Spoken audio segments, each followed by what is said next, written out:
Hello, continuing our reading in Poppy and Rye by Avi. Today is chapter 16, Poppy Hears Some News. It was quiet in the mouse nest. In one corner, Clover tended to her three youngest children. Poppy was in another corner with the older ones, including Thistle and Curly Dock, telling stories about Dimwood Forest. Valerian was in the middle of the room, surrounded by children, giving them seed lessons. Now this kind, he was saying, holding up a plump sunflower seed, is particularly nourishing and tasty. You can never go wrong with sunflower seeds. Rye and I know a particularly fine place to find them. He paused and looked up and around. Say, where is Rye? When none of the youngsters gave an answer, Valerian called out, Anyone know where Rye is? Hearing the name, Poppy pricked up her ears and looked around but said nothing. It was Thistle who called, He went out. Do you know where? Nope. Valerian shrugged and resumed his lesson. Poppy leaned over toward Thistle and whispered, Do you think Rye will come back soon? With Rye, you never know. Poppy, please tell us some more about your forest. Thistle had grown very fond of Poppy. Poppy talked, but soon broke off. She could not concentrate. Thoughts of Rye crowded her mind. Beside the warm, close underground air and the crowded conditions were beginning to bother her. I think I need some air, she announced. Promising to return quickly, she made her way to the ground surface. The storm was over. Though the dusk had fallen, the air had turned muggy. Poppy sat back against the boulder and looked out. To the west, a lush band of pink and purple layered the sky. Eastward, a pale yellow moon had begun its climb. Fireflies punctuated the growing darkness with sparks of light, as if night itself had turned bright. As Poppy remained sitting quietly, looking at nothing in particular, she thought of Erith with a pang. She had not returned to him. Then she reminded herself how unusually grumpy he'd been. She thought, too, of his repeated statements about his preference for being alone. Poppy decided she'd stay at the mouse nest for the night. Erith could wait. Putting her friend out of her mind, Poppy was glad to give herself over to thoughts about Rye. She wondered where he had gone. She had little doubt as to why he'd left the nest. It was her words about Ragweed, how she had loved him and had all but married him. The distress upon Rye's face as she told the tale was as easy to see as the sun in the cloudless sky. And yet, Poppy mused, Ragweed was no more. To speculate about what might have been was useless. Poppy reminded herself that she had taken this trip as a way of bringing an end to that part of her life. That had been achieved. Even as she gently touched Ragweed's earring, aware how restless she was to start life anew. In fact, she thought about a bold bolt with boldness. She knew she wanted to share the rest of her life with Rye. Sighing, Poppy looked down toward the pond. Even as she did, she saw a beaver haul himself out of the water, give himself a shake, sending a spray of water in all directions, then proceed to waddle clumsily uphill, right in her direction. Poppy grew alarmed. She had never met a beaver before. Having heard angry accounts about them from the mice, she was not inclined to like them.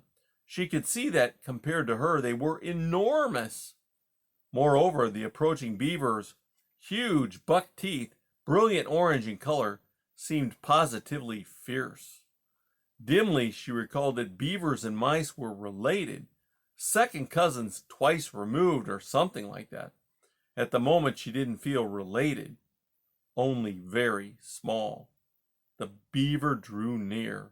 He had a distinct musky smell.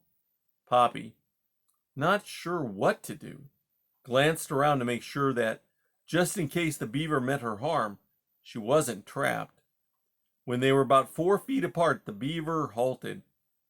How you doing, sweetheart? The name's Castor P. Conrad. All my friends call me Cass. As the philosopher said, A stranger's just a friend you haven't met. What's your name?" "Poppy?" "Nice, sweetheart. Very nice. You're just the one I wanted to talk to." Me?" Poppy said. "You live under the boulder you're sitting against, don't you?" "Well, not really." Poppy started to explain. "I've only—" "Hey, save your breath, sweetheart," Mr. Conrad interrupted. "I know all about it. You used to live somewhere else, and you've come up here recently."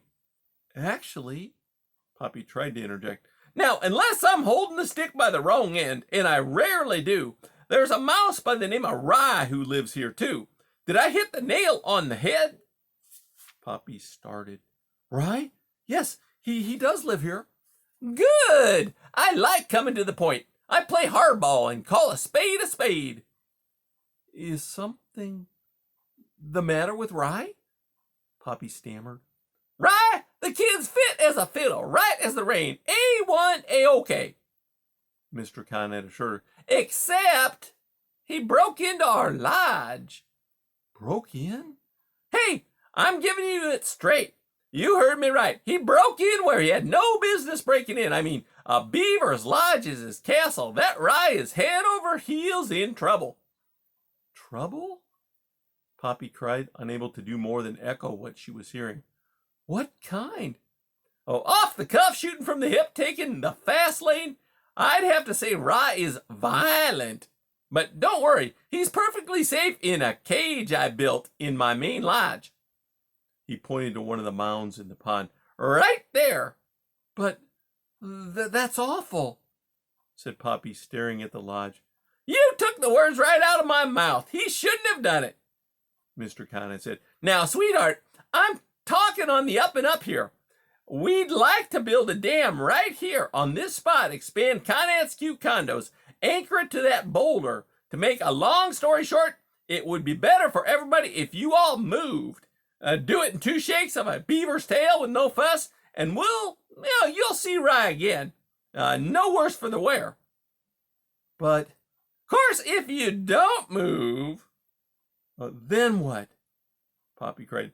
"Look here, sweetheart. Let's just say I don't want to beat around the bush. It's a matter of life or death. The choice is all yours. This is a free country." "But what if we don't move?" Poppy cried. "Well, sweetheart, I'll be honest with you. I hope that doesn't happen. Because if you don't go, I'm afraid your pal will have met his Waterloo, sink or swim. Because your new home will be flooded too.